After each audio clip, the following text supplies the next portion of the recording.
Hey guys, welcome to Awesome Toy Box. I'm your host Troy. How you guys doing today? So today I got some pickups. I just got back from Austin. My wife, if you paid attention to this series, to my show, my wife does roller derby, and they just had their regionals down there. Great fun, a lot of really great roller derby action. I highly suggest if you haven't been down there. If you've never been to roller derby, see if there's probably one local you don't even aren't even realizing it, especially if you live anywhere in Texas. But they really are everywhere, all over the country. Find a match and go watch it. They're pretty enjoyable. But while I was down there, I hit up a couple comic book stores. I actually got in 2 orders, and I went to some thrift stores as well as a flea market. So I'm just going to show you what all I picked up, guys, and I'll kind of go over what I paid for it after I'm done. But here we go, guys. So first up we have here, this is the Essential Uncanny X-Men. This reprints X-Men number 1 through number 24. It's marked for $6. No, it was only 2. So I paid $2 for this. It's pretty cool. You can see it's all of the things. Only thing that kind of sucks is, like you see, it is in black and white, but it really makes it really clear, the pictures, so it kind of has its pluses and its minuses. And it shows you, so there's some of the other essentials. So unlike omnibuses are in color normally, I believe. I don't think they're ever in black and white. But there you go. That's just a good way to read the first. Next up, found this. This was actually at the flea market. I thought it was kind of cool. Not in the best condition or shape, but it was literally $3. I thought that was kind of cool. It comes with the X-Men First Class. Got Marvel Girl and Cyclops up in there. First Class comic packs. I like it. Anyways, I thought that was pretty cool. And for get that glare off there. The figures aren't really that bad either. They're kind of detailed, move a lot. I think that's probably 8 places you can move them, maybe 9. I don't know. Anyways, I just thought that was kind of cool. A couple bucks, I'm gonna pick it up. Plus, it comes with that X-Men First Class comic. Unfortunately, it is gonna have a huge ding in it. You can see right there.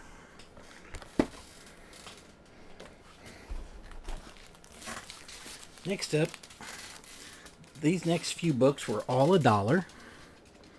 We got the Punisher movie special. And this is not the Punisher that you guys know of, probably, and it's not the Thomas Jane Punisher. This is indeed the Dolph Lundgren Punisher, I believe. If I'm wrong about that, please correct me, but I'm almost positive I'm right. Get to see Dolph Lundgren, black dyed hair and all in that movie. Pretty good condition and shape. But I mean, for $1, I'm not gonna pass that up. Next up, keeping that theme of the Punisher, I found this Punisher number 1 variant edition. It is the Rebel Store online limited edition comic. So I don't know what that means, but I just thought it was kind of a cool cover, very menacing. Kind of reminds me of the Punisher. What's that one movie called? The was it War Journal or War Zone or something like that? I can't remember. You guys know. Hopefully you guys know what I'm talking about if you're movie buffs. It's the movie that was done right after Thomas Jane's. Really violent. Pretty good movie in its own right. Next up we have Thunderbolts issue 129, and this is a variant. I grabbed because there's many of these Thunderbolts issues have Man-Thing in them, and I did not have my list with me. I actually went down there totally unprepared to be certain for comics. Well, I grabbed it just because I'd never seen the cover, and, variant cover, $1. Which is the same reason why I also got this Thunderbolts number 131. Again, another variant cover. It's $1. Kind of cool.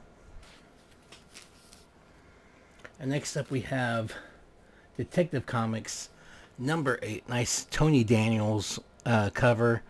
I didn't know nothing about this. You can see it says $2. It was only $1. Every comic the guy had was $1. But it was a basically he didn't have no change on him, no smaller bills, and so I only had a 10. And basically, everything I bought from him came up to $10 even. That way, he wouldn't have to break anything, or we'd have to go running around trying to find ones or what have you. So this is that I picked that up for that reason. Always bring small bills if you're gonna go to a flea market. Lesson learned. These next two, these are actually from Half Price Books. And the first one is The Astonishing X-Men Sketchbook, which was originally a free comic. But if you can see that right there, that is J. Scott Campbell. And I'm not sure, I'm sure, I've not even opened this yet to really get a look in it, but I saw the J. Scott Campbell and I was like, that's pretty cool. I consider it a J. Scott Campbell cover since his artwork is there. Haha. So if you guys don't know, I am collecting the J. Scott Campbells. And this is actually a double, but I picked it up. And you can see there, I paid $6 for it. But I think mine has a spine tick in it, and this one did not. So I went ahead and got it just in case. Normally I'm all about collection, not condition. But if you can pick up a great cover like this, you got Wolverine there draped with the Canadian flag. That's just awesome. Awesome cover. Okay, the next one I went into a comic book. It's Austin Books and Comics. Awesome place. They actually, on Saturdays, if you're in the Austin area, they actually have a little small warehouse. It's right around the building. And everything in there is like half off. They have whole dollar sections, everything else. I did not get to go to that this time. Unfortunately, I got the Saturday was the one day that I could not really get away to go that far to go to this, because it was kind of a little bit of a distance away from where we had the roller derby stuff. But next time I am going to eventually hit that up. But with that being said, I got knocked off some of my Campbell covers I need, so I'm trying to get all the Campbell covers I can. And this is Wildsiders number 0. And you can see, I'm not sure if you'll be able to see, because there is that glare. My goodness, why is that glare so bad there? Let me do that. You can see there, all the prices are what I paid. They did give a military discount, so I didn't pay quite as much as what it says, but it was just a little bit less. Then we have the Wildsiders number 0. This is an alternate cover. Again, Campbell. Here we got Deviate number 11.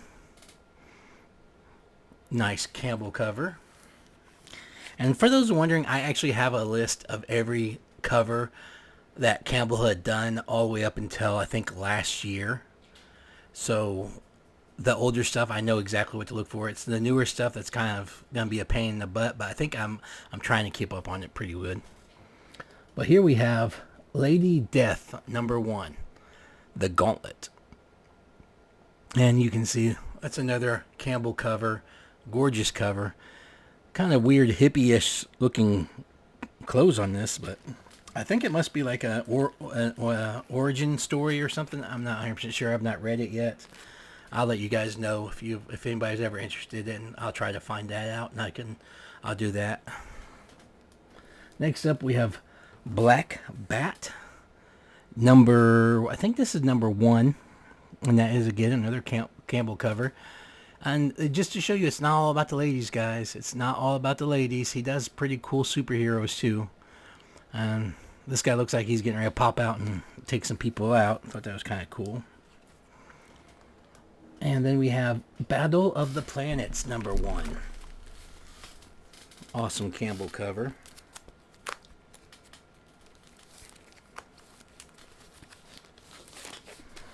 And with that being said, I'm going to stop before I go to the next thing. I'm getting ready to switch over to a different theme.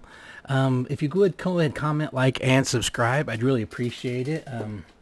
kind of hit a lull on views and subs and everything really lately. So, it'd be nice to get back in the algorithm. Apparently I'm outside of it right now. So if you can, please comment, like, and subscribe. Tell your friends. I'd appreciate it. So next up we have, I digging into for my Man Thing run of stuff. As you know, I'm trying to get every comic that Man Thing's been in or on, even if it's ever so briefly, such as one of the Fantastic Fours. I am putting that book off because I think it's like an $8 or $9 book, and he literally shows up in like one panel. I think I've talked about it before, so that'll probably be one of the last ones I get, unless I find it in like a dollar bin somewhere. But here we go. We're gonna kick it off. First off, we have Fear Itself, the Fearsome Four. There you have it. Notice there's 5 people on there, but you have Howard the Duck, She-Hulk, Nighthawk, I believe his name is. I don't know who the Frankenstein-looking guy is. I'm going to have to read this to find out, because that's not a character I'm familiar with. And, of course, the Man Thing in the background there. That is issue number 1. I already had issue number 2. This is issue number 3. You got the new Fantastic Four there. A lot of people, in case you know, that is Spider-Man, the Grey Hulk, Wolverine, and Ghost Rider.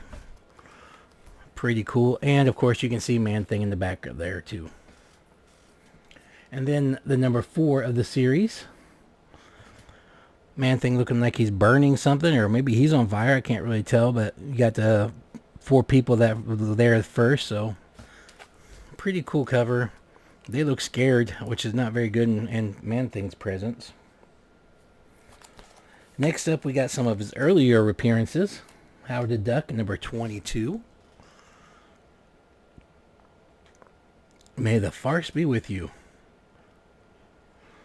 So that apparently this is like one of their first reuniting after they separated. Because if you don't know, Howard the Duck's first appearance does take place in a Man Thing. And then, of course, we have the sequel. The Howard the Duck, number 23. Please don't ladder. If you can tell, they're very much doing some Star Wars parody stuff here. Even says Star Wars on the bottom there. And sticking with the Howard the Duck theme, I saw this on, I believe it was Mon Comics. He had to someone gifted it to him or something, if I remember right. I did not get that lucky, but I did find a absolutely pristine comic cover. I mean, it's got a little wear up there, but overall it's in excellent condition.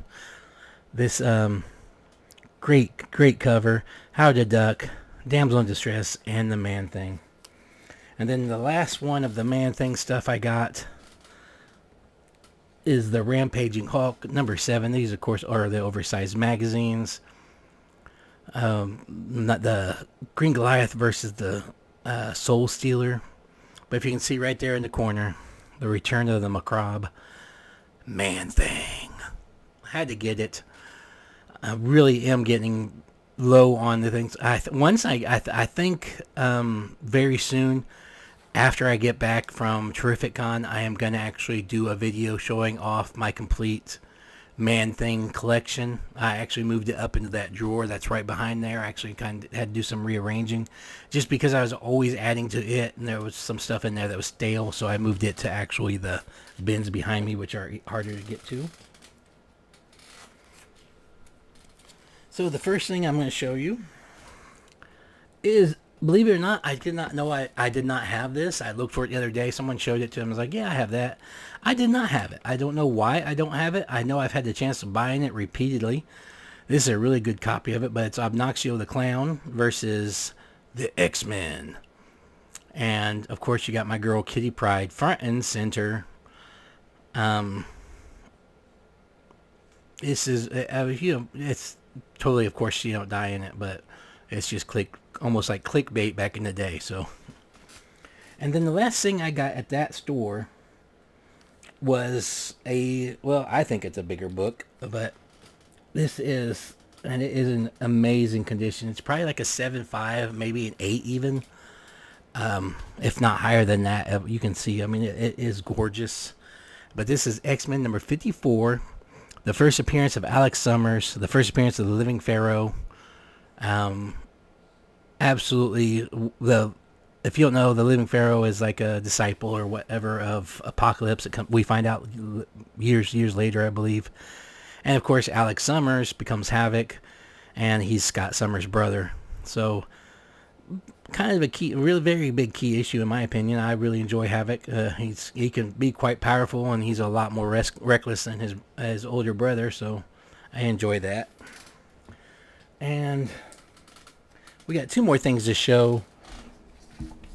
The first one is, so at the thrift market, I came across this, and the box is horrible, but the box doesn't get thrown away.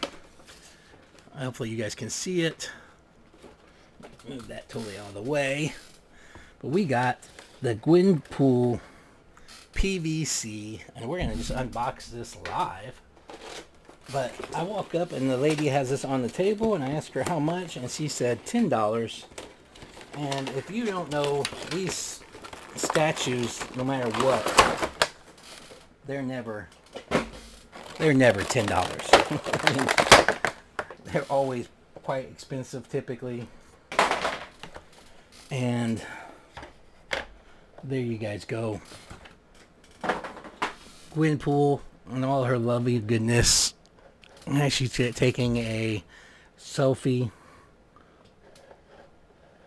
Pretty cool.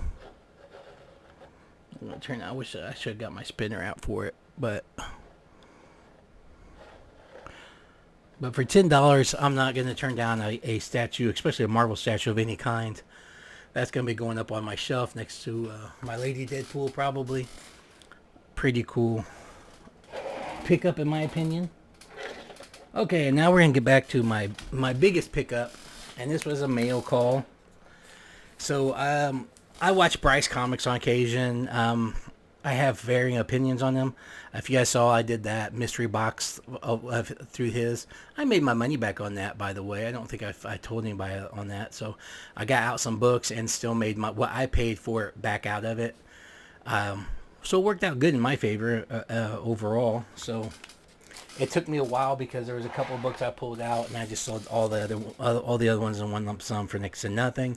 It was the key books I pulled out that I actually sold for the current market value. I didn't do a discount or anything on them, and they sold pretty quick. So, anyways, I saw on there he had this comic. I actually have this already in my collection. I have it as a 7.5, and this is actually a downgrade in terms of condition, but if you can see there, let me turn it to where you can see it better.